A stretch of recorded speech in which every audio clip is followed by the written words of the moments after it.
تابيفاي، كتابك المسموع. اش واقع؟ كلشي هو هذاك؟ الحمد لله كلشي مزيان. شوف، كاين واحد الموضوع كيضر بزاف. شحال من واحد فينا كيبغي زعما يبدل شي حاجه في حياته للاحسن، ايوه ولكن يا اما كيجي داك الشيء قاصح اولا الواحد ما كيعرفش كاع منين يبدا. هذه كاينه بزاف. اليوم فكرنا نهضروا على واحد البلان بحال شي خطه ديال 30 يوم لقيناها في واحد المصدر، بحال شي كتاب مسموع. كيقولوا ممكن تعاون الواحد يدير شي تغيير بصح، مثير للاهتمام. ولكن ماشي شي تعويده هذه ولا خرافات، لا، غير خطوات عمليه زعما واضحه ومعقوله.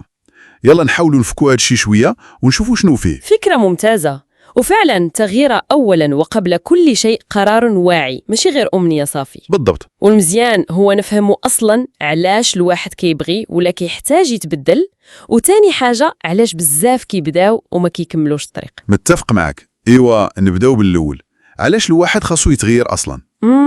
راه كنظن الدنيا ديما غاديه وكتبدل، ياك؟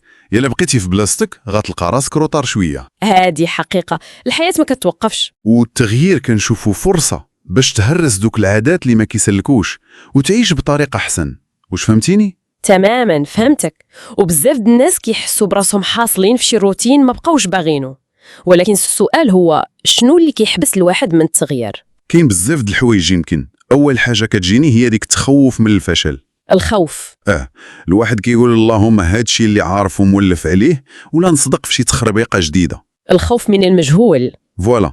وكاين حتى التردد، وبنادم اللي كيبقى غير يأجل ديك حتى الغدا نبدا من بعد، داك التسويف اللي كلنا كنعرفوه شويه. وكاين حتى ديك القضيه ديال منطقه الراحه، واخا تكون ديك المنطقه ماشي مريحه بزاف، يعني ماشي هي هذيك، ولكن بنادم كيولفها وكيخاف يخرج منها. الروتين كيولي بحال شي سجن بعض المرات. بالضبط. وزيد عليها الافكار اللي عندنا في الدماغ، ديك القناعات اللي كتحبسنا، بحال شي واحد كيقول انا فاشل، انا ما عندي قدره ندير هذا الشيء، ولا الظروف هي السبب. اهم حاجه هي الواحد يفيق بهاد الحواجز ويعرفها. ايوه، هذه هي الخطوه الاولى اذن، الوعي. مزيان. دابا كيفاش الواحد يقدر يبدا؟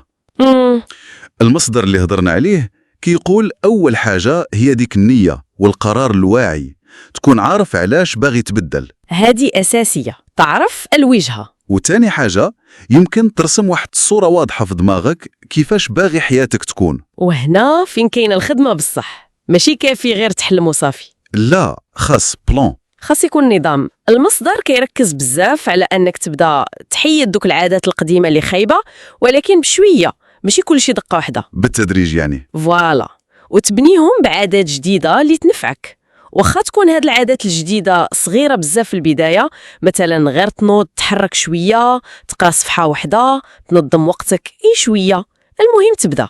وكيقولوا حتى الناس اللي دايرين بيك مهمين بزاف. اكيد اكيد، الدوره بالناس الايجابيين اللي كيدعوك وكيزيدوا بك القدام، هذه عندها واحد التاثير كبير بزاف. وكاين واحد الحاجه اخرى اللي مهمه وكتغيب لينا بعض المرات، هي قوه الافكار اللي كندوروا في دماغنا. قوه العقل الباطن. هذيك هي داك الشيء اللي كنفكروا فيه كل نهار، هو اللي كيشكل الواقع ديالنا، واخا ما نطيقوش. الا بقيتي غير كتعاود انا ما نافعل والو، راه عقلك الباطن كيمشي معاك في الخط. اذا كيفاش نديروا نبدلوا هاد البرمجه اللي لداخل؟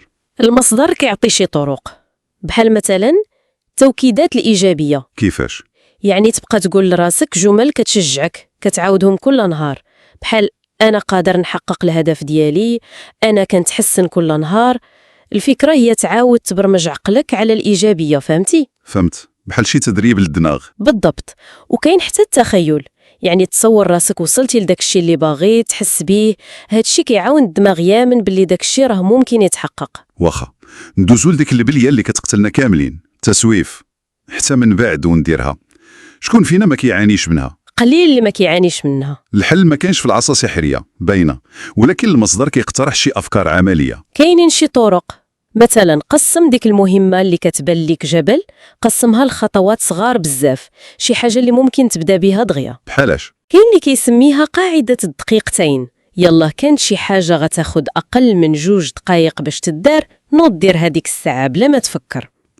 فكره زوينه هذه. وحاجه اخرى، حيد عليك اي حاجه تقدر تشتت لك الانتباه، خصوصا التليفون اللي ولا لصقه. وملي تنجح في شي خطوه واخا صغيره، كافئ راسك، شي حاجة بسيطة ماشي بالضرورة شي حاجة كبيرة باش تشجع راسك تكمل. مزيان هادشي كامل، ولكن كتبقى يمكن أصعب حاجة ماشي هي تبدأ ولكن هي تكمل. كيفاش الواحد يقدر يحافظ على داك التغيير اللي بداه وما يرجعش لعاداته القدام؟ هذه هي المعركة الحقيقية، الاستمرارية. المصدر كيشير لواحد النقطة مهمة بزاف هنا، اللي هي تربط التغيير بالهوية ديالتك الجديدة. شكون باغي تكون؟ ما تقولش أنا كنحاول نكون منضبط، ولكن قول أنا شخص منضبط. تغيير في النظرة لراسك. بالضبط، وتكون عندك خطة واضحة كيفاش غتستمر، يعني شنو غدير كل نهار باش تبقى غادي في الطريق، وتكون موجد راسك للحظات اللي ممكن تعثر فيها. راه عادي الواحد يرجع خطوة اللور مرة. يعني ماشي نهاية العالم يلا تعطرتي. أبداً، المهم هو تعرف كيفاش ترجع للطريق، وما تبقاش تنسى علاش بديتي هاد الرحلة من الأول، داك الهدف الكبير اللي دفعك تبدأ. إذن باش نجمعوا هادشي كامل، التغيير راه بحال شي رحلة طويلة، ماشي شي محطة كتوصل ليها صافي وتحبس. رحلة مستمرة. هاد المصدر اللي هضرنا عليه كيعطي خطة ديال 30 يوم كبداية، ولكن راه المهم هو شنو غدير من بعد هاد المدة. كلشي كيبدا بقرار صغير وخطوات بساط كنديروهم كل نهار. دابا السؤال هو شنو الواحد ممكن يبدا يدير؟ وهذه فكرة زوينة نختموا بها هذا النقاش.